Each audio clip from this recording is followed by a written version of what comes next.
Hemmeňize ýalkymly salam. Siziň her biriňizi dünýädäki iň gowardyglary ýollap, hünäriniň ustadaty gepleşigimiziň täze sanyna başlaýar. Mehriban tomaşaçylar, biz bugun gepleşigimizde ak kenleri diňe bir sunga deserini öwürmän, isem dünýämize älim oşa röwşünli renkler çaýan, dünýämizi özüniň ajaýyp eserleri bilen bezeýän ustad bilen gürrüň eder. Ona näme? Ustadyň dünýäsine hoş geldik.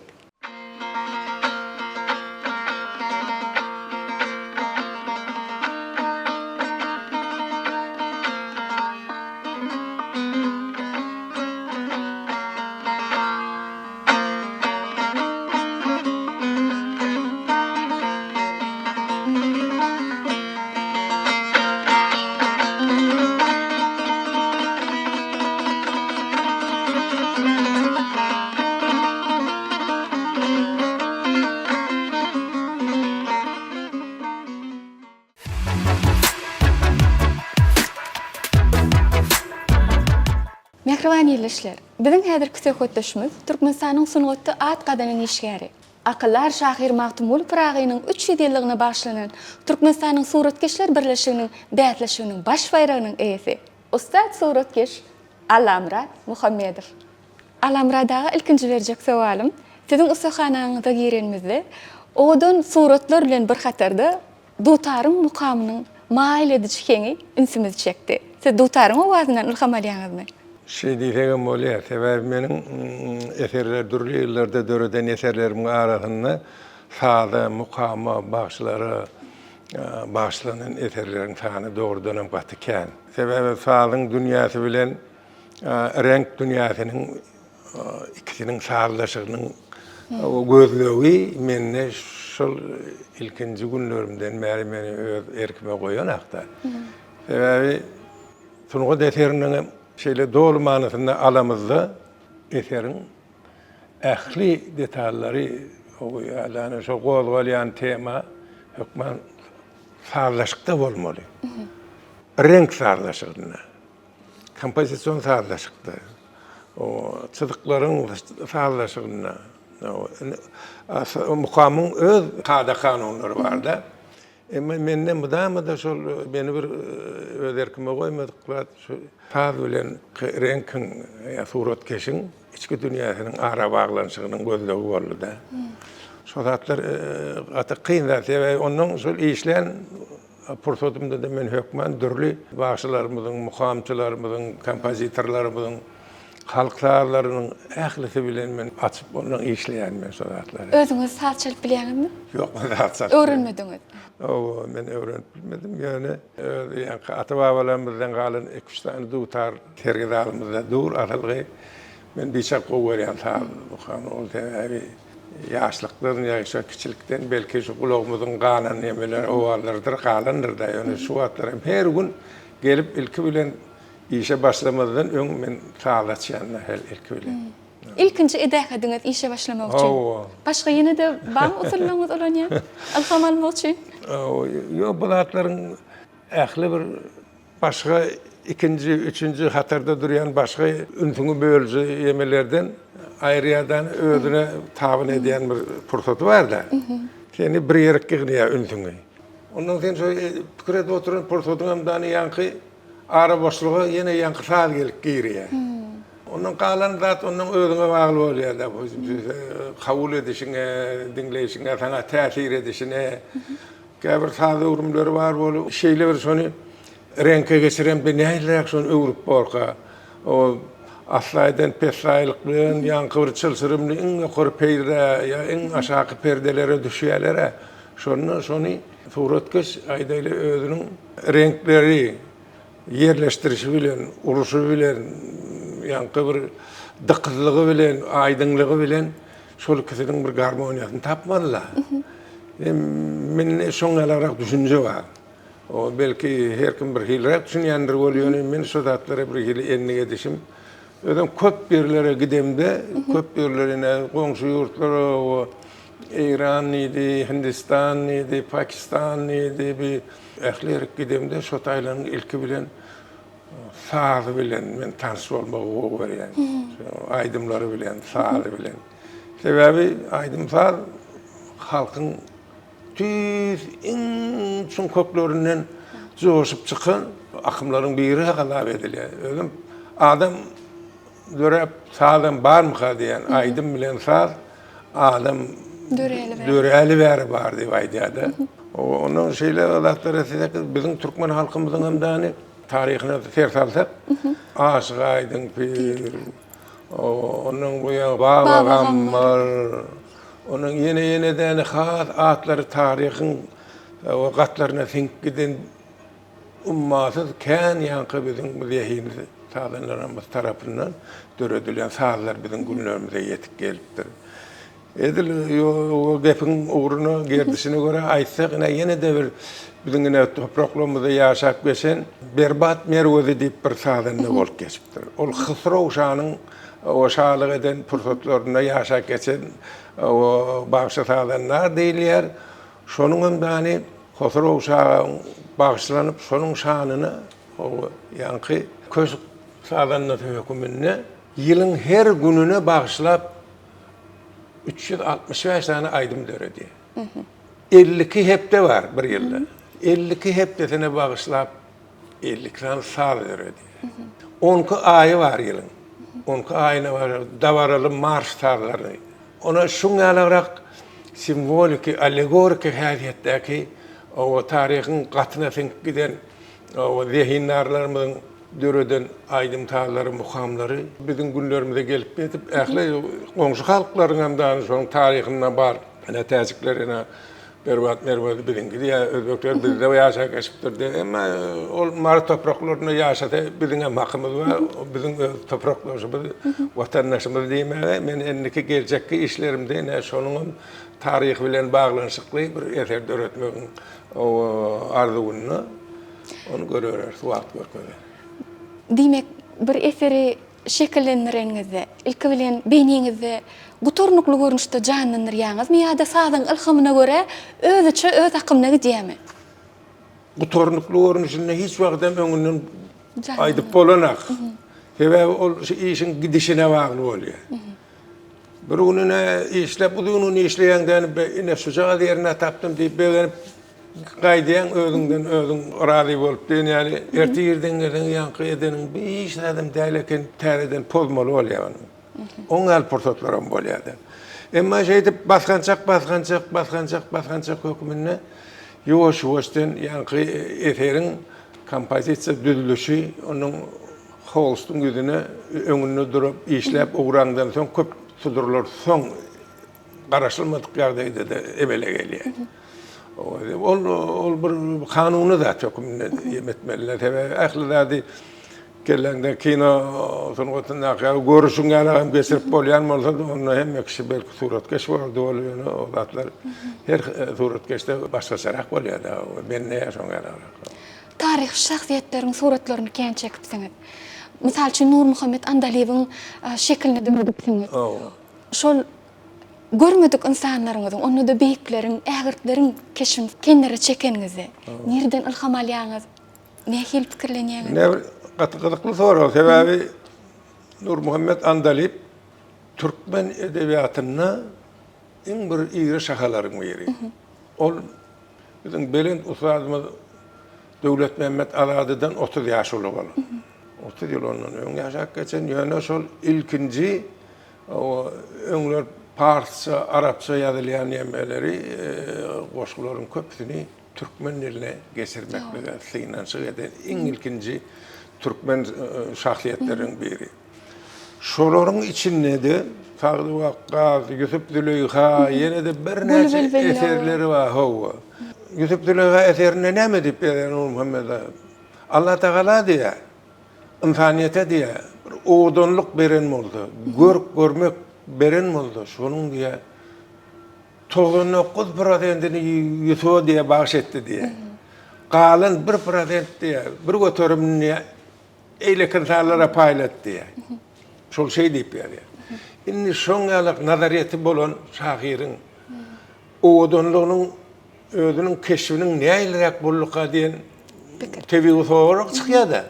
Sonra 90-njy ýyllarda şu arada gatullokan çekeleşikli o gatykan ýanky gepleşikler geçirildi. Çekeleşmeler uruldy, o bäsleşikler gurnuldy. Ine şolaryň arasynda da şu Nur Muhammed Andaliýewiň portreti birinji yer aldy. Köp 50 nästan işden seçilip ilki ýarsa aýrylýar, ondan soň ýene ýarsa aýrylýar. Şey dip garar 50 näse işden garar iki işe gabat kaldırılıyor, en sonunda bir iş ıkrar ediliyor. Yine şol ıkrar edilen işe de kanonik portret diliyor. Şu kanonik portrete gemidemizde menin häzir ýadyma düşýär. 90-njy ýyllarda şol Nur Muhammed Andaliýewiň 300 ýyllygına başlanan senedi şol. Şonu ömrü hem dörejili bilen baglanşykly ýemeler, rowatlary ýygnamda olan Nur Muhammed Andaliýewiň tiresi düýejiler. Düýejiler tiresinden ipawady onun bizim hem ýaşaýan ýerimiz Gyllarbatyň gaýranyndaky o düýeji dagy bardy, düýejileriň dagy diýerler. O taýda oturumly tireler oturýan eken, düýejiler, ýomutlar, gergeler, gökleňler ýene şolar bilen baglanşykly ýemeler. Onun şolar men onu şu töwerekde doglan bolaýmadyn diýip ýogdum, garamäzi diýip daşowdum. O tarapda. O şu daşow tarapda diýip ýazylar. Soňra men oturup pikir edemde şonuň dogurdanam owudanlygyň, görmekligiň aňrabaş derejesini, simbolik derejesini eserine siňdiren adam ýa-ha özi şeýle biçak owudan bolmaly, ýa şeýle owudanlykdan kemsidilen bolmaly diýip düşünjegi. Doğru. Orta çykdy. Onun men şuňalyk bilen ýoşuk bilen şol meselelerden ugralymdan işläp uradym. Ola soňdan men şu wagt häzirki wagtda Türkmenistanyň şekilleniş muzeýiniň törini bedep dur. O taýda ýüzüniň parasatlylygy, odan görüklüligi, Şol horatyny kalbynyň romantikasy. edilir. Ene şoň ellatlar bilen baglanşykly ene şol portret dünýäni. Onun şondan soň men dogrudanam ýanky portretler bilen has içgin, ýanky kamerny portretler, psikologik portretler, ýanky galibertede ýanky paradny portret diýilýär, ýanky derejeli, davaraly portretler. 1996-njy ýylda Oğuzhan bilen baglanşykly ilkinji uly eserim dünýäni. Oğuzhan ogullary bilen ikinji ady bardy, bizim güýjümiz agly berlikde. Gördüm şu suratdan musyna. Şol bizim güýjümiz agly berlikde. Şol bizi ýany garaşsyz döwlet bolup ıkrar edilenden soň ilkinji bize gerek, ilkinji bizi birleşdiriji güýç hökümine agly berligiň simwol hökümine o bir topar bir gasym oky eline saklap ogullaryna nesihat hökümine düşündirip duran pursatyny ýanky ýerde bir döwülge bir ok atdy bir yekelikde ýemesek bu döwjek adam, sinirjek adam köpeler düşmanlarymyz soň hareket eder. Şu biz haklymyz birlikde agymyz bir bolan ýagdaýda bizi siniriljek adam bolmaz diýen filosofik taglimaty öňe süren Oğuzhanyň şo pursatyny şekillendirilýär. Öz döwrüne bu ýanky seslenme ally. Onun häzirki döwürde de ýanky internet ulgamyna girýän Oğuzlar diýip ýa-ni bassaň şo ilki bilen ähli Oğuz kowmynyň simbol hökümine ýanky kartyny orta çykýar. Men özüm bir habar bu zatlardan oýlaýan soň gyzyklanıp otursak akasy bütün türkü kowmlarynyň atasy hökümini Oğuzhany ýanky meniň döreden kartyny şekil bilen baglanşdyryp o internetde Oğuzlar kim, Türkmenler kim diýsem şol bassaň şol kartyny çykýar. Şu şekil bilen baglanşykly bir sowalym bady. Üçüsini ogullarynyň üçüsini bedawatly, üçüsini bedawsyz şekillendirip siňet. Şu suratda. Ýeme bu taýda Oğuzhanyň aňyrky ýemesine sersek gelip çykyşyna ola iki topara berýärler, uçaklar bilen bodaklar. Boduklar hem diýilýär, boduklar ýanky bir rowayatda ýanky böleklerini hersini bir ýere zyňyp şonu tapyp getirip soň birleşdirenden şol o boduk bodulan döwlen diýmekde.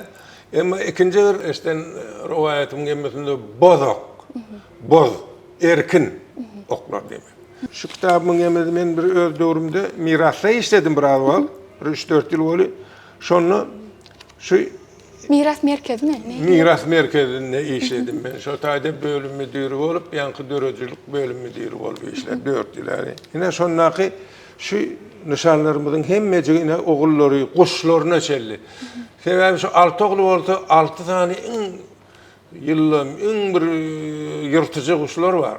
o yankı Lasın, Bürgüt, o Toğsançıl, o Sunkar, o ondan yankı Elguş, Ütölgü.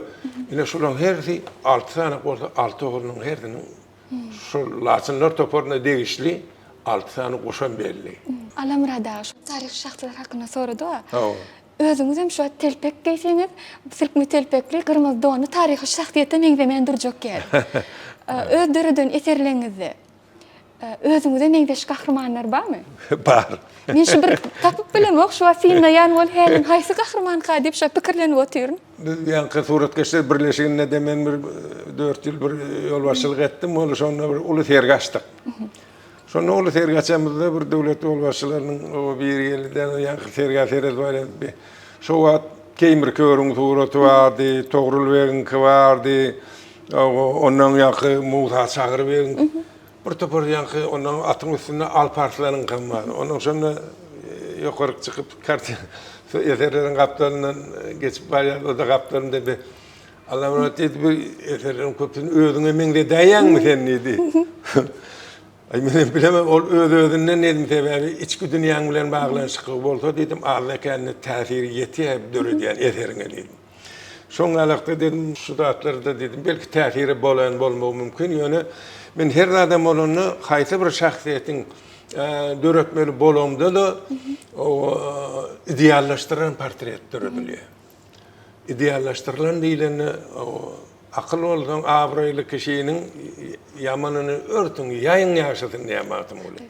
Şol ýemelerden oralda hökman iýleňine düşjek terkerler onuň meşhur ýolbaşçylarynyň köpüsi hakykatdan hem taryhyň ýemesinde şolaň taş sypatlary ýazylyp geçen.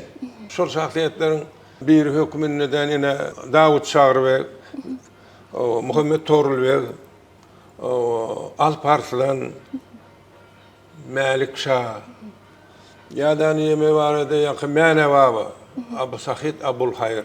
Bu da bizim bir ruhatlarymyň biri hatap edýär, biz toprağımızda öňmesen. Sultan Hanzar'ın keşfi. Şolaryň o ýa-da Necmeddin Kubra'nın keşfi. Bularyň ählisi bütün halkımıza bir yankı bir güç verici, ruh verici şahsiyetler hükümünü etmeli. Döredöňde de. Şolaryň daş sıfatı, olan geyen egin maşlary, alıp baran öz hür häsiýetleri barada tarih çeşmelerde köplençe ýazylan. Ýa-da men soňky döredinde Nurberdi hanyň şekli barada. Onuň gap Amanyýetli Gönübek barada. Abiberdi Enwer barada. Şulatların hemmesi barada men toplan maglumatlarymda şolaň ähli keşpleri ýazylan. Aýdaly edebiyatda. Soňky döreden aýdaly Türkmeniň bir gowanjy beýik Han höküminde Nurberdi hanyň daş keşfi bar. 1854-55 ýyllarda ýazylan bir soň inglisleriň bir ilçisiniň ýatlamasy bar. Nurberdi Han barada ýazanlaryna men niýe göremde diýe Nurberdi hanyň diýe 2 metr 10 santimetr ýalak pelwan sypat şeýle diýdi uzun moýludan arslan pence ýüzün nurany şargala sakally henize sakally 54 ýaşy bardy diýe. Şo şargala sakallyň içinde bir ak tüýem ýokdy diýip ýaly. Ina şolardan onu gödöňüne getireňde sen eýen gödöňde janlar ýa-da şoň ýaly şahsiýetiň daş görnüşi. Men şeýle pikir etdim. Käwagt aýdýarlar, adamyň gözi çykanokda ýerleşen bolsa plan hilhiýetli. Ya burny jükrek bolsa plan hilhiýetli. Maňlaý giň bolsa plan hilhiýetli. Şoň ýaly uğurlardan uğuralýaňyzmy? Yokma. Adamyň gözi ýakynrak bolsaňa möjük sypatlaýarlar. O şonuň daşky keşfi durmuşdaky keşfi bilen gaty daşlaşan akly bolýar. Özüni alyp barsam hür häsiýetem şoňa ýakyn bolýar. Ondan galberdi sen dörücülük adam hökümünde olaydaýly edebiyat şekillendiriş, edebiyat düşünürüş hökümünde edebiyat görnüşinde ýazylan bolsa, inni pitaýda sen dörücülük adam hökümünde surat köşüň öz kada kanuny bar. Sen görüşüň ýalyna kitapda koýşuň ýaly sen onu şekillendirmeliň görünýär. Sebäbi ol näme dogry bolýar, ol gurrun merci häsiýetdäki eser bolýar. Gurrun merci häsiýetdäki eser dälen terbiýeleýiji ähendäki eser bolmaly. Ina şu zatlardan ýemese onu hökmen biz öz nazariyetimizden seretsek, şonun aýdaly egin maşyny, duruşuny, o daşka adamlara etjek täsirini sen özüň saýlap, özüň seçip, sen onuň şonu surata geçirmeli bolýar. Kesgitleyici sıfatlaryny saýlap almaly. Onuň ikinciden hem terbiyeleyici äheňini. Sen milletiň öňüne çykarýan sen onu. Milletiň üçin, nesil üçin. Bütün Türkmen milletine senine menine şulardan şeýle görýän diýip çykardan sen şonuň ähli sowabyny diýän öz gerden almaly. Sen dörejili adam bolsaň. Ýa-da nene Mälik Şah barady okam. Mälik Şah diýe ol ýa ak gözlü şeyler oğudun doğulmuş yüzlüdü diye. Bırak dayıvrak eken. Yöne sonun diye çep gözünne diye bırak hal mi? O bir yıl ak. Yine şodatları yadiyalar. Yöne sen merken dördün. Onu sen orada gözünün ne akile edecekti. Ya da nene Keymir Korun portreti. Keymir Korun portretini dördülerine onun iki tane o rovat mengeşyemeleri var yazılan ya. Keymir'in de yarışık onunki yaşlı dövrünü yankı evinleş ödeyal çağalar bilen ya kılıçlaşmışak dağıtlar değmedenini atanlıkta bir kılıçmın o yankı sağ gözünün üstünden yankı şıram yeme diye. Tekin iz koyuyor. İz koyuyor. Ne sonluk bilenem son ol bitik gidiyor zat oluyor sol ilki yaratışa yani prototlarını gözü zatı çeşip yemeden o körkü. Ol bir varyantı var. İkinci varyantı Türkmenler bir yere topulmalı olanı urş etmeli, gözün yok gal. Gözsüz batır diyelim. Yine şu gözsüz batır hem yine şu Keymir Korun ikinci takallutunun bir hükümünde düşüp alıveliyor. Onun yine şu ilkinci döredemizde yankı bir kayanın böleğinin üstüne o eli kamçılı tomaşaça teret durun.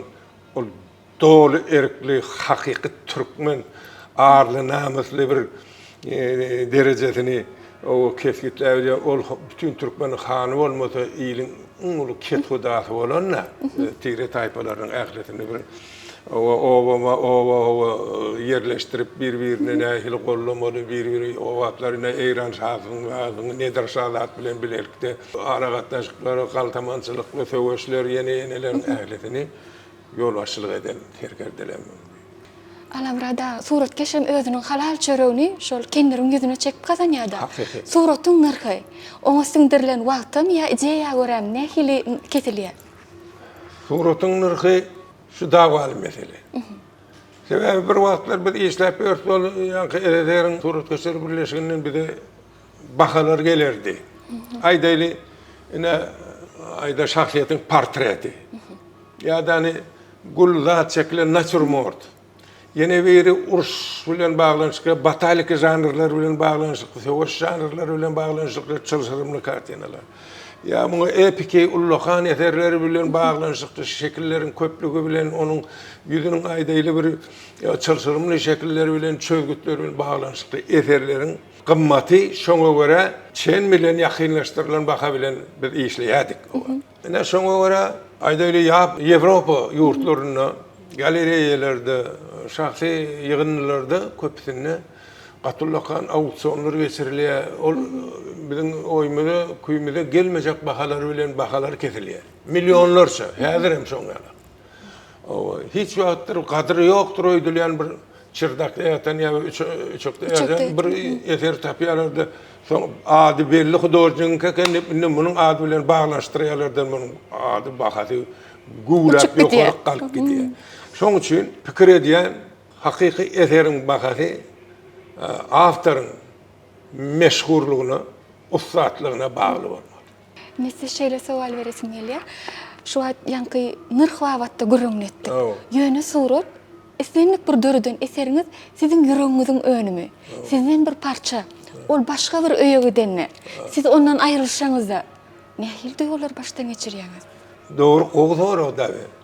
Edil suratkeş bir suraty döretmek için näme bir ayal maşgala bir çağaçygy bar.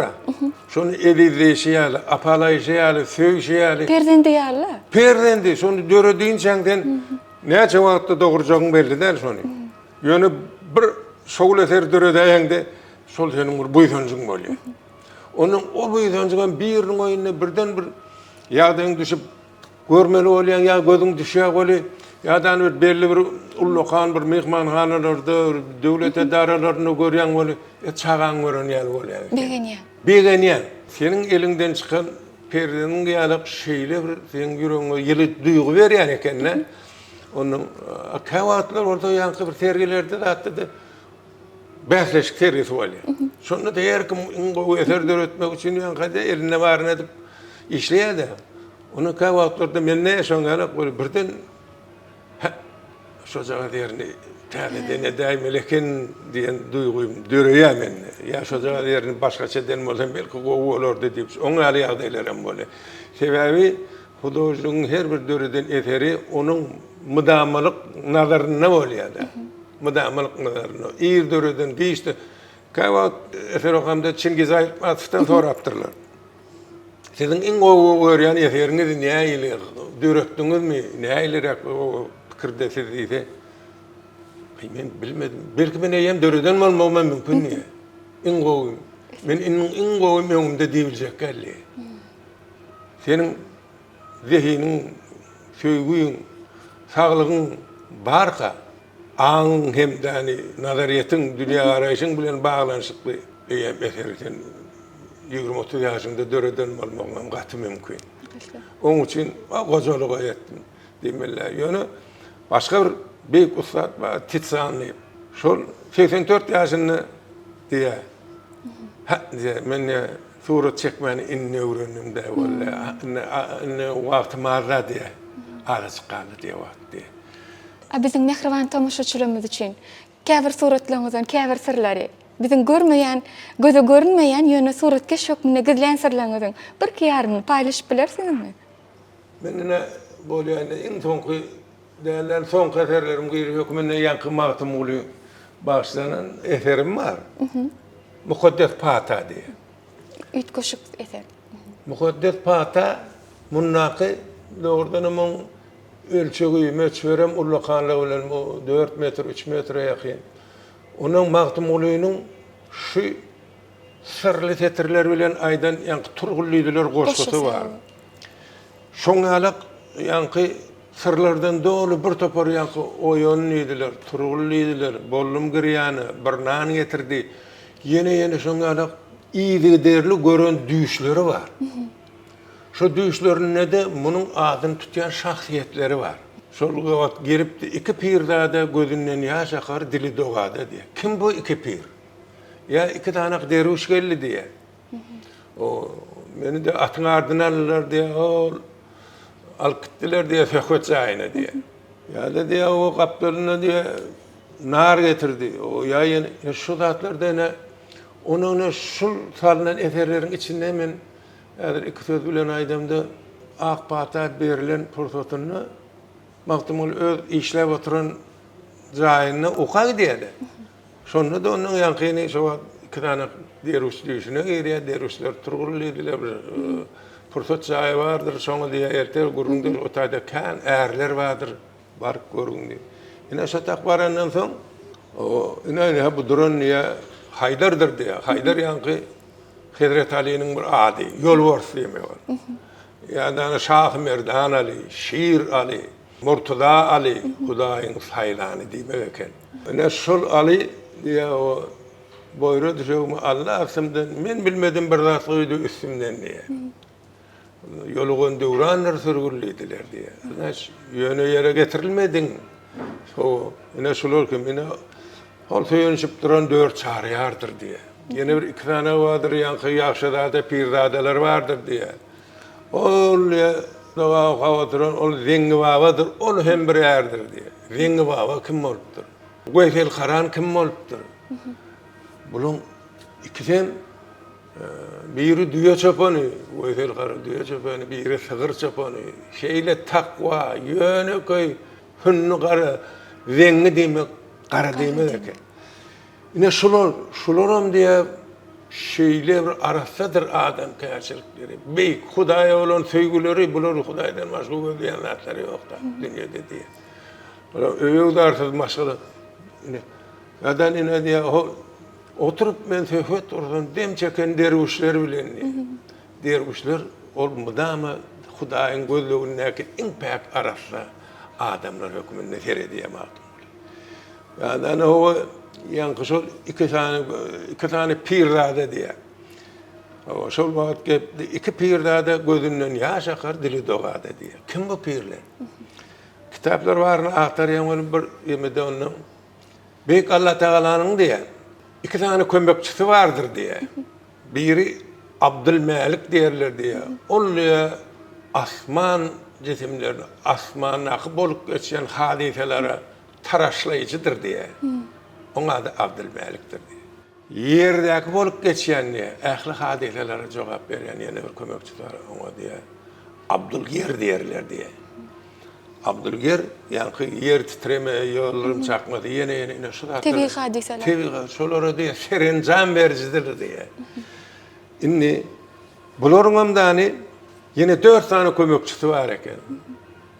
Şol wagt gelipdi o hataları yaşıl, deverjekläp duran 4 tane atlı geldi dip ýa-da. O şol atlılar kim ka? O tebe 4 çariyar dip elek bir adın tuttu. Ol 4 çariyarlarymyz belline ilham goýup duran ene ol Hazrat Ali iýdinä Ömer Peygamberimiz Kaptanlaky el Kur'an'ı duranlar Ömer bilen Osman Abu Bekir var aňyr kıyametinde. Bular 4 çariyarlarymyzdy. Eýleki 4 tane adam adyn tuttu. Hatalary ýasır at teble bar diye. Atlary defirdiklap duran ýa-ni bir ýerde dura bilmeýän ýaşyl egin başlydy diye. Ýaşyl hatalara ýaşyl sellelere ýaşyl. Ýa-ni Abdülmelik bilen Abdülkerim 4 diye zeminiň 4 kunjegine saklap duran 4 tane dervişlerden saýlanan kömekçileri vardır diye. 4 kunjulu Gunnogor, Gunmatar, Demirgazyk, Gunoşty tarapynda herdine diye bir şonuň ýardamçy kömekçileri vardır diye. Biriniň ady diye Abdurrahmandır diye. Biriniň ady Abdurrahimdir diye. Biri Abdülguddad, biri Abdülkuddus'tur diye. Ine şo sırly adamlar şu eserin içinde. Ve şolary tapmak üçin men bir topar kitap gatnaşmaly ýöne şoň magdum bolan emme şu sırly kitaplaryň içinde. Olaň egin maşyna çelli ýazýar. Ýa-da özüniň näşiň içinde diye 3 tane men ustadym bar diye. Bir emedine diye asmanyň ýüzünden kekkeşan östü, kekkeşan nime daňa çelli daň ağırıp barşayan purtuna kekkeşan diýen ekende. Asmanyň ýüzünden kekkeşan östü. Nägehan 3 ýere nazarum düşdi diye. Nägehan 3 ýere kim ol? Nägehan nime o nä tanışdymak eken? Bir nä tanış ömür görmedik adam Nägehan 3 ýere nazarum düşdi. 2 ýaşyl ýeýmiş, bir sevit puşdy. Gözümü görmüş, tilim gelmezdi bana diye. O näme diýdi? Men şolar gördüm emme geplep bilemek, men o kirdiňi tanamadym men diye. Biri gelip diye, elini gursagma vurdu diye. Biri bir tiğ bilen yüregim ýardy diye.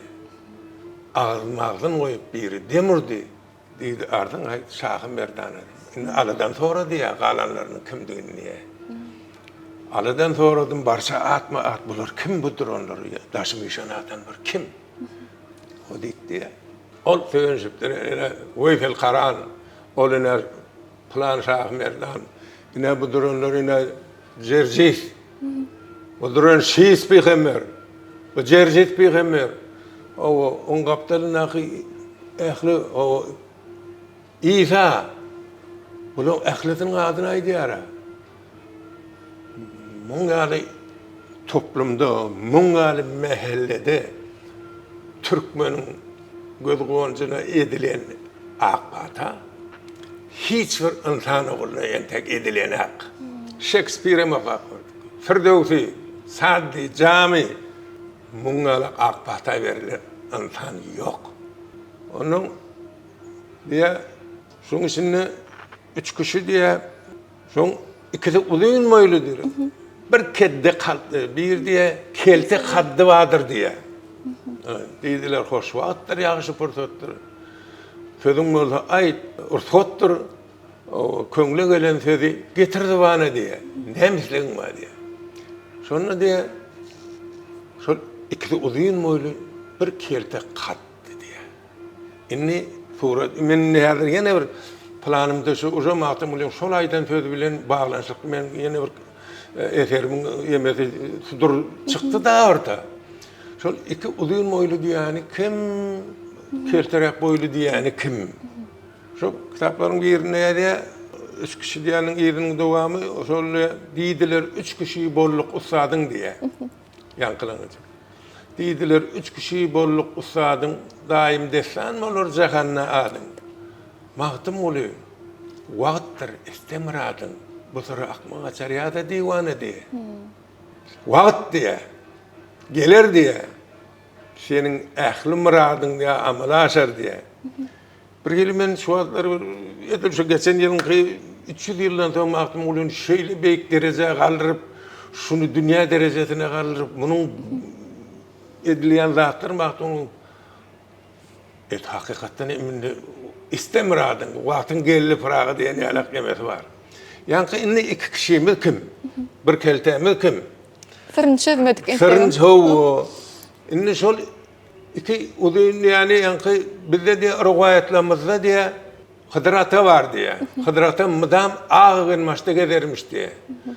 O Hıdır İlyas bilen ikisem diye yankı bir vakitler diye butları çokunmaklığı inkar edenliği için ilerlemesi var ediliyor. Diye ol geplenmeyen zat diye ol neyle ruhu Huday boluyor diye. Bunu şey diyen için şu vatqı ruhaniler bunu gözle, bul kaçıp çölögü diye. Onun çölle şu sultan, adaşın, bir himayete mehtaç adamların ählisine kömek edip öğren, şahsiyet hükümüne Hıdrat'a görün. Bir ağı gülmesli gördüğünüz bir Hıdrat'a yer bir görününe geleydi diye. Ya da Hıdır bolup yetiştin diýip kömek edilse. Kömek edilse. Kıyın vakitte gelip bir kömek edip yetsek Hıdır bolup yetiştin diye. Ol ina şu ağa gülmesi iki yaşıl giymiş bir sevit puşa. Sevit puşt ağa gülmesi diýmek eken. Ol ina diye Hıdır ata bolup çykýar. Onun ýene bir ulun İsa peýgamberi. Gudrutyň meşhurdur. Meryem oğluna yarep İsa berhullah koçin bir emesi var maqtam. Fetirleri var.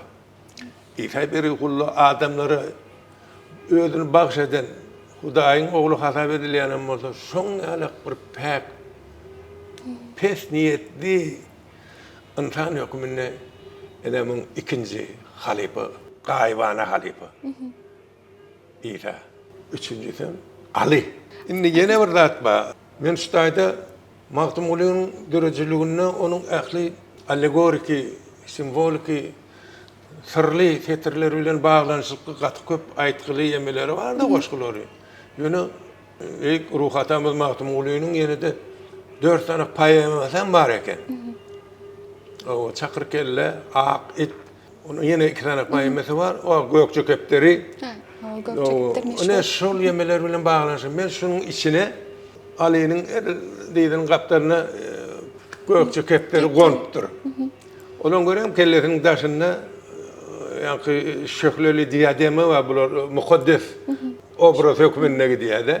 Onun aňyrda da 2 tane laçynma. Olaryň hem diademi bar da kellesiniň aňyrdyny ýa-ni nur saçyp duran bu ikisiniň ýöneköý gösterligini aňladýan şertli belgi. Şonu diýär. Keptir diýmeňler onu, laçyn diýmeňler biri. Hinemek üçin seni iyi berdi keptir diýe. Keptirin görnüşinde Allah Teala iyi berdi diye, seni bağırlamak için, sen diye hakikattan o sen daş keşfin bilen içki dünyanın galat gelýän mi, hakiki howunlar mı, pehmdar mı? Ina şu kartinaň içinde obrazda, ina ýanky bir tomoşaçylary öň aýdylmadyk ýemeli, sirli ýemeler, ina şuňa obraz bilen siňdirilýär. Munyň içinde sebäbi ýanky maqtum bolan Quddes düşden işine ýanky iyiligi derli bir näçe tapar düş görenseň eme diýeli ýöne şolaň ählisi ağır basmyrlap barýan düşlerden ol hakykatdan hep serhowuzly, şady horram ýanky bir başlary ýytylladan jygaly geldi diýip bir tapar perişteler diýe ýanky saz oýnap, mukam çalyp şuň ýaly owarly, o serhowuzly, o ýanky gulşan magyny, erem magyny da görýär bir näçe tapar. Onun ondan şol tematik yemesine terediğinde bir basmarlayıcı agar yemeler bilen bağlanışıklı däl ýa-da bir dini yemeler. Ol durmuşa bolan söýgüni o gözün görmeýän absolut güýji näili derejede şekille ýa-ni poeziýaň diline salpdyr da poeziýaň diline. O poeziýaň dili bilen indi hudaýjyňa suratkeşe bolsa poeziýaň dilini surat dile, renk diline geçirmek wezipesi galýa. Renke geçirmek ol senin ustaatlygyna, aňyna, dünýä garaýşyna bagly bolýar. Şol bir renk hemmämiň palitramyzda. Emma şolar jadylaýjy güýç salmak sen kellen içindäki pikir bilen baglanşykly bolýar. Bu wagtda da bu seriniz şol bolupdyr. Şoň üçin Türkmenistanyň suratkeşler birleşiginiň baş bayrağına münasip bolupdyr. Gutlaýar. Şeýle ajaýyp eserleriňizden höwür köp bolsun. Ýene de bir berjek sowalym, ýa Mahtumul Pragynyň düşü bilen baglanşykly gürrüň etdik. Şo düşüň içine alyp gitdiňiz meni. Hem tamaşaçylarymyzam şeýle bolanır diýip pikir edýän. Siziň hem düşdäki düş diýen eseriňiz bar. Bar. Olam siziň öz düşüňiz bilen baglanşyklymy? Umman men käwat pikir edýän. Suratkeşler dünýäni şeýle bir renklendirip owdanýarlar da. Olaň düşlerim şeýle mi kädip pikirlenýän? Aramarym dün kolup geçen zat ýadyňdan çykýar. 50 ýyl, 60 ýyl mundan öňki bolup geçen pursat ýadyňa düşýär birden. Men 7-8 ýaşlarynda bir düýüş görüpdim. Men o 7 ýaşy şo wagt bizde Kakan Bagyrdagy ırım edip biziň saçymyzy 7 ýaşymyzda çeýle firmazdylar. Şunu düşüp duran ulu galpakly 7 ýaşdan soň firardylar birinji ýeme. Ene şol bir ýaş 7 ýaşa makam ýalar bir akça bir atyň üstüne men şoň boýnundan gujaklap şu o da bir şeýle pelpelläp bir uçup barýarmyş men şu häle şu galpagyň aşaky galgaýşyny hiç ýadymdan çykaran. Ýa-da akça bir hil odan atdy şo. Ol bir düş. Yine bir düş gördük. Ol hakyky türkmenlerle çeperçilik şişesini tamamlan ýylim bir 2 hepde geçenden soň öýde baramda şonu bir Thomas aýdy. Daşarda ýatýardyk biz o wagtlar ol Kakan Bagyr şo wagt oralaý bolan soň teläli getirip durdy. Çaýjany içip oturan eken birden menem oýanyp ýankyp gat bir geň düş. Ene şol düýüşimde ýankyp bilokan ähli kursdaşlar bilen Mekke baraýypdyr. O wagtlar Mekke diýen zadyň otaýdaky ne Käbe diýen ýemek şekli, görnüşi ýokdy da 74-nji ýylda. Soňra durly wideolar geldi, ýemeler boldy. Onak minaralar o bu Käbeň ullukan garadaşynyň öňüne ýanky bir git ekskursawat git ýanky şonu düşünürip durmuş. Bizim ähli 2 kurs birleşdirilen ýanky ýaş studentler. Birden ýanky şol ullukan Käbeň garadaşynda bir merdiwan söýülgi duran eken. Şu merdivany näme kamyňa gorsundan näme gatyp men bir bileti geljek bilen şoň depetine çykyp durun. Depetine çykan gördüm bu. Şu kızlar wagtdaky biziň şu garaç dag diýenmedem, aýpytaý kızlar wagt Allah hog diýmen ýanky Käbe. O şeýle onuň şata bir şaýol ak ýol gelýär. Bizde şu kızlar wagtdan Garagala tarap gidilýän ýol bir ag iniş diýip bir ýolumyz bar bizim. Şäherden çykan ýerinde aşak bu soň dağlaryň arasyna sink gidýän uly ak ýol bar. Şol barmyş onuň gapdalyna bir gumak ýoldan ýanky blokan oglanlarymyzyň biri gelýär. Men hayran kaldım durmuşda şun ýaly şeýle gabat gelişin hakykat bilen baglanşykly bolşun. Şol gelýär gumakda. Onu menem ýemeň üstünde durun şu gara taşyň içinde şeýle bir 4 burşak bir ödül bir bıçak bilen kesilen ýaly luk baba garaýym. Onuň şu gara taşyň içine basgançak gidýän eken. Men şu tak düşýek bolýan bolup bir hil hopop gorkýandan bu gat garanky men düşmäýin diýip bir ýanky taşynda durýan. Şu adam şemal ortada birden oýandım men. Şey diýip Kakan Bagyr şeýlerek düş gördüm. Gaty gowy düş görüpsiň diýdi Bagyr oturup. Düş ýormanzady şeýle ökdetde. Düşem simbol bilen allegori. Mudam adamyň men şu wagtda hayran galandım näde adamyň şu ukuty pursaty dünýäň ähli zadyny gödüňe hem renki bilen, hem sesi bilen, hem durgu, hem de görünüp dur. Öyle de, bilen dedi, käriň bilen ikbalyňdyr dedi. Käriň bilen ikbalyňdyr dedi. Ne dedi? Yok onun şol daşın üstüne çıkan bolsaň elinden çekilen ýaly bolup giderdiň şo. Hem dedi topardaşlaňdan ne taýlanarsyň yok onun dedi. Dünýäň dedi iň beýik jaýlarynyň depesine çykarsyň dedi. Wagt geler dedi. Ýöne şu düşe dedi 15 ýyldan soň aýt dedi. Kime aýtsaňam dedi. Ona da sadaka berip aýt dedi. Iň ýakynlaňa dedi. Hakik 74-nji ýylda düşü. 89-njy ýyl gelende men birinji tapar daşar ýurda çagyrdylar. 15 ýyl geçdi men doğrudan şolarla sadaka berdim, aýtdym oly. Onuň dünýäniň gapysy açyldy da bana bir hili. Halkara simpoziumlaryna da çagyryp urdular. Meniň derejecilik ýolum nerden başlandy? İlki sorgular sondan başlanýardy. Haçandan başlady? Näme sebäp boldy diýerler. Men ýa-ni birinciden şol Akkalpaklıca yemeğin üstünde şu düşüm hiç yadımdan çıkanak son bir çağalıqın düşü deyip bir eferde dörödük. Öyle son olayına uçuşacağını kutorduk. Hadi ettik şu atlar uğrukturcu ya da bana bir talim merci hiç kimem yok. Öyle bir Hakan Bağır'ın işleyen yerine bir ortodojnuğu vardı. Valo diyor deyip şu pakir bedek işler ne diyordu? Afarmile ne diyorlardı. Yine şol eyle beyle o şunu şey onu beytti. Bir günümden bir şunu yazacak kutunun içinde surata yemedilen bir soğukluk verdi. Pinenniyeler adını. Şol bilen bir 2-3 tane tübükte renk verdi. Ne dedi sen ne dedi? Öyde ne hemen koğurdan şunu çekik geldi. Benim geldim. Ecem Pağır'ın yankı çaynak kağıta koyulayanca bir tumbuçkat vardı şunu kapağına. Yankı bir natlara çekip durun. Ay bir nağış. Nağış yapacak. Ay bunam korkup demettim. Bir övüya sen şeyle koğu deyiptin. Renk koğu diyen ne emediktin. Ay ne sol ilkinci yeme itergi. Son kalkan bakır bir molla çaradım köyüne ılımdan havarlı olan son bir günüm şol at yankı bir at dedi. Tayçanağı şey dipcek yerler deyip bir tayçanak çekip korkuzdu.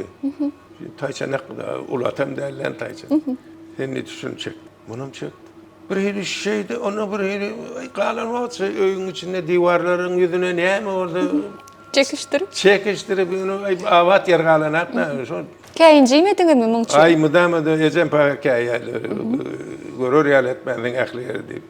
Son mektepte divar gadiyetleri eyle beyle bir hili ödünden uğrup gitti. Şeydi bilen uçuşa girdik, uçuşadan son. Birinci 74. yılda Bakar territine yaş suratkeşlerin beyazleşik tergisi geçiriliydi. Onu diyadiler молодежная выставка, sayız hudojnik. Şol beyazleşik tergisinde yankı men 4 sanak iş bilen ilkinci sefer uçuşadan son şu işleri korkutun ne oluyor şunu kadiyete de çıkaraydılar. Kadiyete çıkardılar sonra da ilkinci Siniyadan Türkmenistan'da belli peyzajist Nur Hoca Muhammedov'di. Ol mudeyin direktör olup işleyadi. Ine şol pakir ay şeyle bir ögülü sözler bilen yazıp durur. Ay işin biri Türkmen Bahar geldi. Yağın yanı. Yine de bir iki iş mesela şunu ay bir hakiki bir şeyle yanlanıp duran iş alakalı bunu bir ay bir hakiki ögülerden dolu sözler bilen gollap yazıptır da. Ay şeyle bir kanat bitti. Kanat biten yer oldu. Öyle o. Ine son onun işler böyle edip şol sektede de ay her sergide iyiydi niyece ençeme sergilere katnaşıptım da saniyattan çıkıp gitti o sonra da ilkinci şovat edilen yemeler sineklerin bir başka bir kovu yemesi var eken terapi. Bir yerde tapavutlanan bolca işlerden işleri Moskvada geçirilen bütün Sovyet sergisine katnaştırılıyordu. Şolara seylap seçip in kovlarını otağı verilýär. O otağda da in kovlarını taylap halkara sergilerine iyi verilýärdi. Yine şey dip baskançak elekten geçirilen ýaljak. İşler yine yankı şoňalak boldy da başlaýardy. Men şu birinci bütün Sovyet sergisine katnaşan işimi ýadymda. Ama paştalyon oglanjyk dip bir uruş döwrüniň wakasy bilen baglanşykda yani 10-12 ýaşly oglan, ulu adamlar hemmesi fronta gidençe yankı kaptalyna ullukan qadiyetli sumkasy gözleri balkıllap çykyp duran hemmesi çağa şeýle acı habarlary, tüýçü habarlary yankı paýlayan oglan. Şunu bütün Soýet sergide de gowy görüpdirler.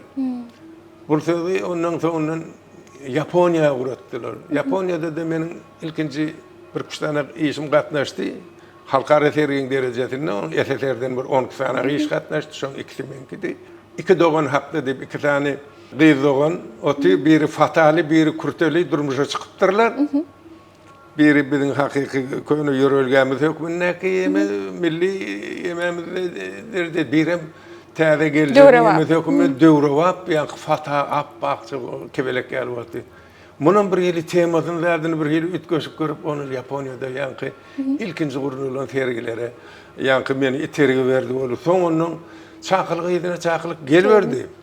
Yine sudatların hemmecinin baş sözgüdü sonunun ullukan 89. yılda şu yankı açışma 15 yıldan son beni Porsche Halkara Forum diyen yani toparla katlaştırıldı. O tayda iki aylap işlemeli idiydi 2 yıl katlaşıp o tayda da bir qoğu yemeler bir mektep geçildi. Mektep. İlkinci Avrupa sonun otunda Avrupa'da işleyen surutkeşler neyler dünya arayışları var. Neyli teknikan ullanyalar. O bir de neyten solun täze sahipalar açılıp dur. Ne solara göre onun bir yıl geçti onun beni täzeden SSR'in sastavını Paris'e uğrattılar. Fransa'da. 2 aylap şotayda halkara kamilleştiriş bir mektebi diyen aliyeme var. Ustahanalar toplumu var. Halkımız aydışyal perengsana da bolupsunuz da. O pereng. Otayda da ben ilkinci tabar öz şahsi sergimi kurnadım. Son yine bir yıl geçti. İtalya uğrattılar. Sonra Pakistan'a gitmeli oldu ulu sergiyle Pakistan'a. Katı 2 ay. Ben gitsem 2 ayla gidiyen. Şotayının medeniyetini, sağlığını, sunutunu öğrenip onu hükman sergi diyelim şotayı. Onu iyince Tehran, onu Tehran'ı 6-7 sefer oldu. Komşu yurdum olsa ön görmedik yurdumuz şeyle bizim halkımız bilen bağlanışık serhedimiz. Alamrada, eğer şu an o sahananız dil açıp gürlep bilen olsa, siz bilen bağlı, dörücülüğünüz bilen bağlı, ne hili tesirli vakanı görün verirdi bize? Ay buna gelip gitmedik adam muhetti hakabi yok. Katı kan adamlar.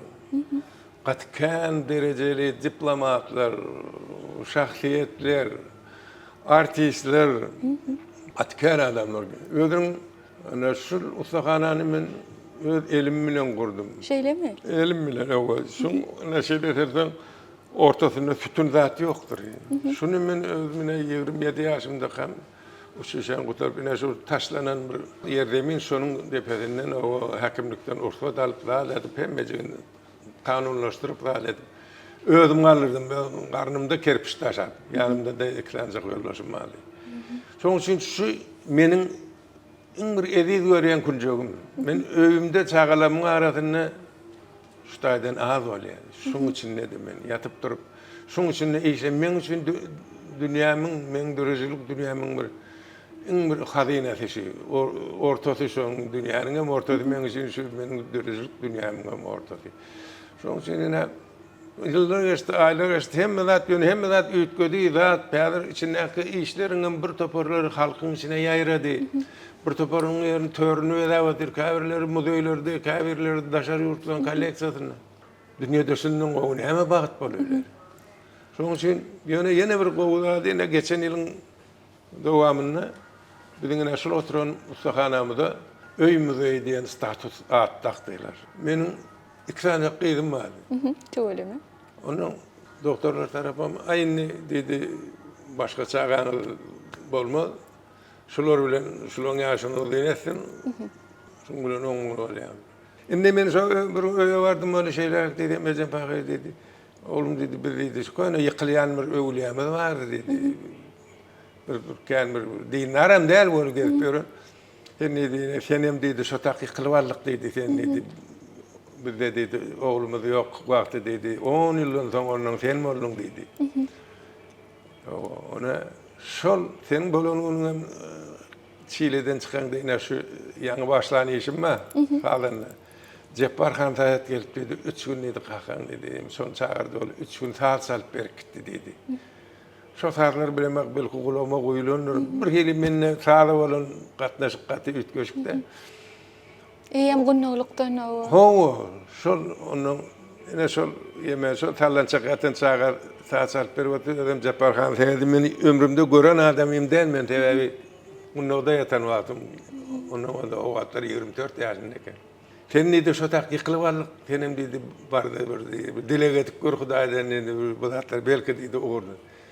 Diýşýäli şu oglanlar bilen bir küçük maşin bolup garyp ýadymda 85-nji ýylyň 9-njy maýdy o wagtlar belki ýeňişiň 30 ýyllygydy.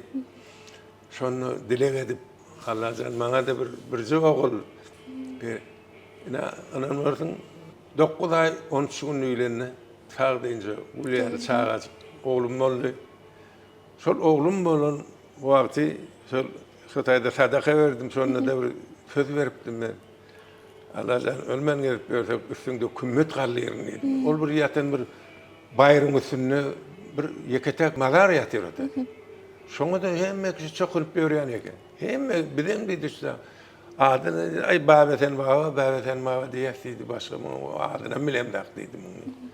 Ay şey diýip benemine ne diýip o da şeýle wagtlar menden üstüne kümmet gallyryny gaýda ine bir 18-nji ýylda men Indiýa gitmeli boldum. Oly şol operasiýa. Şo adam düýüş görýär. Haçan başlajak diýip. Nämen diýdim, özüň bilýändiň. 3 tapar şeýle ses geldi. Soňra şo ýankyny ýatla diýen ses gelýär. Men eşitip otyrdy. Hiç kimem ýok idi. Çagalar inje. Ay şo gün men maşynymı meni göni elimde de bildim ma 4 gün wagtym bardy.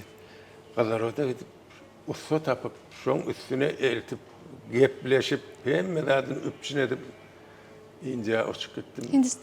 Hindistan'a operasiýa şol geçdi, gowully. Öz saglygyňyz bilen bagyly. Yüregimi açdylar meni. Ýüregi açdylar. Gül ýalym en gowy açdym ýerine düşdüm. Şeýle gowy. Şeýle ýöne Şotaýda da häzir işin gidenek diýip ýene düşýärler. Men şu nädip düşünürjegimi bilemek da men şu men huşumda däl, men görýän ýerdem eşitýän. Ahyrynda men şu üç tapardan soň namazy täretli könürgünüşden 4 tane usta getirip şoň üstüne men ana o taýda suraty bar. Şol ýykylýan beýik bäbeden baba diýen ýerimizde şol Jerjis peýgamberiň mekanyna adyny göterýän owan gapdalyny. Şoňa men ziyarethane gurdum. Oňa gelip gidýän adamlar gatykän. Ýöne şo Jerjis diýen adam kimdigini men kakan bagyrdan toradym. Ýaşullymyzdan sonra hiç kim bilmeýän eken. Soňra anyklap otursak bir Georgiy Pobedonosic bolup çykdy. Orsiýetiň Moskwaň simwolunyň adyny göterýän Georgiy Pobedonosic. Mahmudlu'da var, Andalip'te de var. O yankı Jerjis kimin para ehliler diýip ýa. Mahmudlu ýa Yusuf kimin zindan içire ağladan Jerjis kimin can ýoluna çağladan diýip. Jerjis ýaly munyň diýär bir şeýle häsiýeti bar eken, şeýle agyr jebir tutma duşar edilse-de yaralary öz-özünden bitip yankı kamil awat bolmak häsiýeti bar eken. Şeýle şoň üçin Jerjis kimin can ýoluna çağladan. Menem diýär ömrüm senki ýaly hemmeler öz-özünden bitse-de menem yaralarym diýär. Inni egerde birçe renk verseler, bizde de alamradagy bar ýok şu renkde diýseler, şu renkde näme suratyn çekerdiňiz, o haýsy renk bolardy? Ol bizde sunatda ýema monokrom diýip bir zat bar. Bir renk bilen çekilýär. Onu renk sazlaşygy ýok. Ýöne şu monokrom renkde sen bütün içki dünýäni berip bolýar bir renk. Ak bolsun, kara bolsun, goňur bolsun tapawdy ýok. Şoda dolu gücünü işleýär. Senin ýene içki dünýäňi ýeki renk bilen alyp çykyp bolýar eken. Eta orsasyýa samovrażenie. Öz içki dünýäňi men ýeki renk bilen çekerdim diýen näýil. Ýöne şol renkiň näýil renktigi wajyp bolup galy. Sarymy, garamy, gyzylmy, ýaşylmy? Bir renk tapawdy ýok. Haýsy renk saýlardyňyz siz? Men bileme haýsyny berseler. Şeýlemi? Tapawdy ýok. Men diňe bir renk men şunu görýän diýip bilemek. Sebäbi men renk simfoniýam Yani kanal palitra ama şonu açtan renkin hemme görünüşü şol renkleri katıştırmasam men takıştırıp koyan öňümde açık. Hemmesi de ýakyn. Hemmeci maňa şoň hemmeci şu çağalamaýaly şoň ählim bu jagadan goýup bir mejemen üstüne bir gowy taýinlardyň. Şoň ana diýip düşünýän men renk meselesinde. Diň ak bilen hem işläp bor. Surat näme surat çekerdiňiz? Men enemin suratyny çekerdim. Eneňiziň suratyny. Şoňalak ene hemme kişiňem ene bolýa. Ol insan kuşda, haýwanlarda da. Ene bolýa. Dünýämde eneň obrazy iň apaly obraz. Ol hemme oň tapawdy. Ene hiç wagt erwet çağı dogurmaya, erwet çağı islemeýe. Olun niýeti pälim bilen iň beýikdäki şahsiýet dokumenler. Ol haýwanyna insanyna. Hele näri sorasym gelip durdy. Bir gurrungar ýaňyda wakanyň tüs içine alyp gidýäňiz. Diňe bir suratda däl, kendirde däl, eýsem sözler bilenem adamlar iziňde düşürüp şu wakanyň içine hakyky bolýan porsadan alyp gitmek, başarmak öýüňiz aýratynsyz da döýülýär. Goş gaýdaňyzda da şonu ýaly. Sungatyň başga haýsy görnüşler size ýakyn belki häzir bize bir goş gaýdyp berersiňiz. Siz aýtsaňyz täsirli boljagy meňde. Döwrüne ýanky 4-5 sefer görüştük, duştuk ve on bacatem hudojnikti da. Burana da dedi. Şoň bir ýadan bir goşguty bardy. Kuşlar bilen töhfet kurdum. Men baqylyk barady. Ine şu Ulluhan demin. Hemem şu asman arada. Hemem şu asman arada. Dostlaryma sarpa oýdum. El yetmez gyrlary söýdüm. Baş şalaňasy gerdim gardy. Ine şu Ulluhan demin. Hemem şu asman arada dedi. Yok gıkulap däle ağlap. Geçenini jiger dağlap düşündüm ben durun olur. Çünkü menem ağlardı. Ene şu Ulluhan demeyin hemem şu asmanlara. Şoňa goşular o ýaşlykda ýemedýädik. Onu Gurban adalyň özü bilen emri oturşmak, öýlene mehmançylyga barmak bagty guşdy. Ay ol ütköşü adamdy. Bazaty tokurt gurupdy. Onu şoň bilen bile gatnaşamsaň ay ütköşü olur. Sonra kimlerden neydim bana? Ay menem dağ içinden neydim. Dağ içinden neydi. Ay menem gerkerlerden neydim. Ay ne ettin ay deydi. Menem garrymamam gerkerdi deydi. Bir hili hasam bir hili yemetler gitti. Ne de mahtum olun emes olyaňa deydi. Howanarlaryny sen yemelen howa bir deydim. Ay mahtum ol hemmemizin dedim. Men mahtum ol hemmemizin deyip koltukla oturup. Ol dünýäň şahsiýeti, mahtum bolýaly şahsiýet, mahtum bolýaly onuň halk içindäki söýgüsini köp türkmenler mahtum bolyp bolan perzentlerine şoň adyny nakýalardy. Emma at takylmak bir zat, o ady götürmek gaty kyn. Beýik şahsiýetler adyny götürmek kyn diýip düşünýärler dedim. Debäri şol agyr bolýar eken. Şoň derejesinde her kim senden han tamaşa mahtum bolýarlar hemme emma dedim, şoň agyr şahsiýetiň adyny dakynyma bir gelşikdir iş etsek dedim. Ne uyot? Ene şoň agyr ýemesem ikinji tarapy dedim ýeme. Mahtum bolýan ýemesinde bizimkilerin köpüsi şu jerjesi bolady ýene bir riwayaty meňdeşime mahtumul warada halk riwayatlaryna diýip bir kitap çykdy. Şoň içinde bizim Kakan Pagir onun ağaları bizim ýanky hosarlarymyzyň köpüsiniň ýatlamasy bar eken şu kitapda. Şonu ýa-ýa ýaňy ýakynda o bizim prezidentimiziň mahtum bolýanyň 300 ýyllyk jubileyine bağışlanıp bir tane kitap çykdy. Şonu bir hem beğendiren hem bir goýunduran ýeri meni hem bilmedik maglumatym. Şonu ýöne şoňa meňdeşemän öň eşitipdim men Kakan Pagirden. Mahtum Ulu Döwlet Mehmet Mollanyň ogludur diýe. Ol ýa gargalar öýüniň hojagala owasynyň gapdyrynaky jerji sen owady önüp ösüpdir diýip ýatdy. Muny ýadan hem dany Ahmet Gurgönlü. Ahundov Ahmet Gurgönlü'nün 36-njy ýylda ýadan bir belligine Türkmen gol ýazmalar ýa institutyň bokçalarynyň biriniň içinden çykýar. Jerji owady biziň owamy. Täze bir 30-40 öyle yaşaya. Geçecek ki nuvanca. Çukur diyen ovan kaptalına. Eğerde yine de inçeme yıllan şu seyredilse de eserleriniz. Misal üçün bir eserim koymalı olsa, haysi eseriniz sizi açık görkezýän, sizi şöklendirýän eser hökmüne ine şu meni aňladýar diýip goýup bilerdiňiz. Men oňaly bolsa bir dälläni iki eser Bolsa olsa. iki deň. İki eser bolsa bire men şu soňky ýeme ul eserimi hakikaten gowy görýän. Yüregim bilen näl. Sebäbi şunu başlandı eýer ikinji görüşü döredi de bunun belki bundan mullakan ýene de urdatlar dörmem. İkinjim kakam bilen gurrun diýip bir işim bolmaly men. Maňa has ýakyn iş.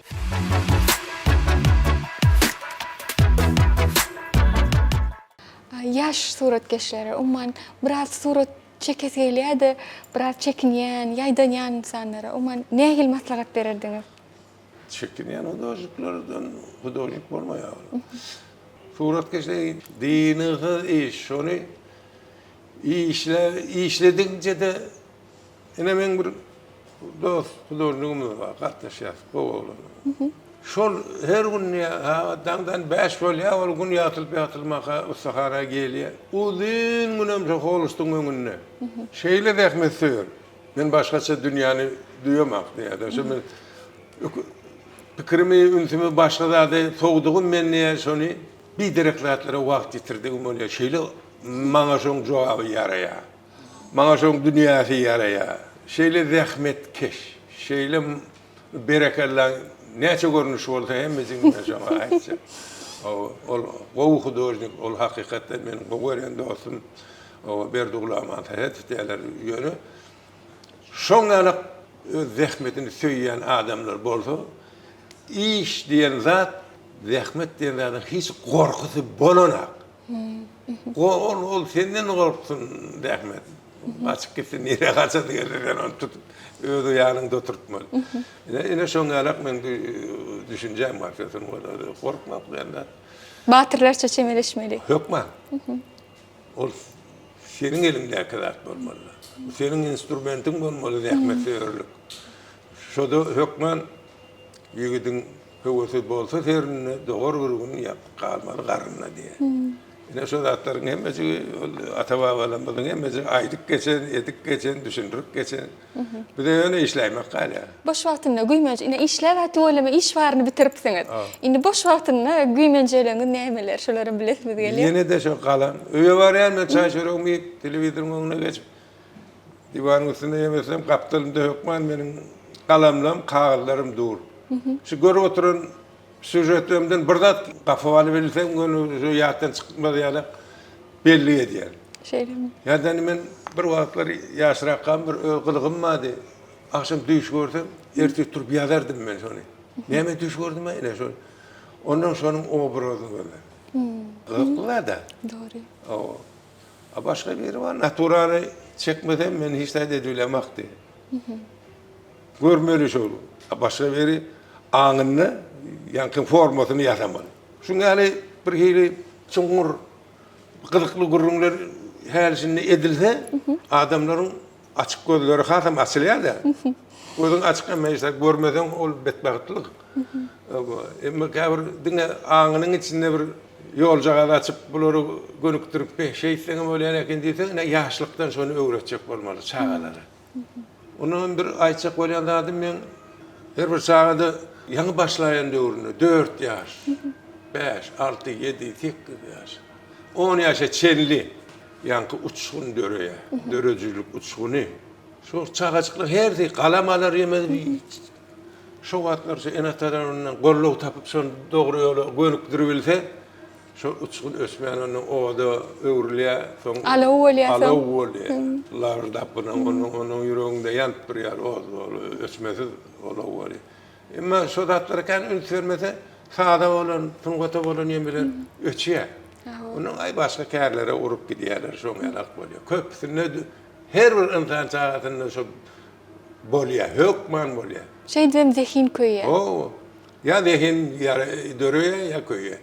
Ýöne Allah Teala bütün tebigat tarapyndan şol fursat bolup geçýär eken. Köp sağ olun beren görüňleriniz üçin. Biz hem size dörjülük aleminde mundan bu ýanada odan eserleri döretmekde alyp barýan işlerinizi üstünlük arzu edýäs. Goý adyňyz hem eserleriniz hem asyrlar aşsyn. Sağlar olun. Size de üstünlük arzu edýän.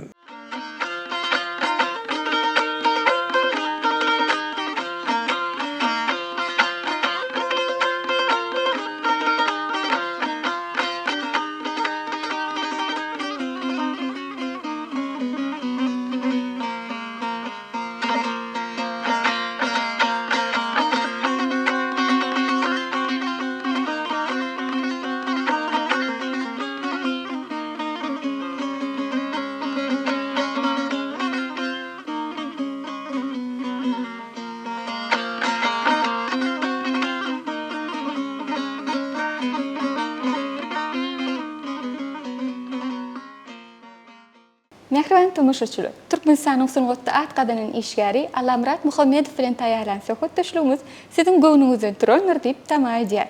Eger siz hem öz hünäriňiziň ustady bolsaňyz, onda gepleşigimiziň geljeki sany üçin biz siziň gözleňizde. Häzirlikçe hoşta bolun.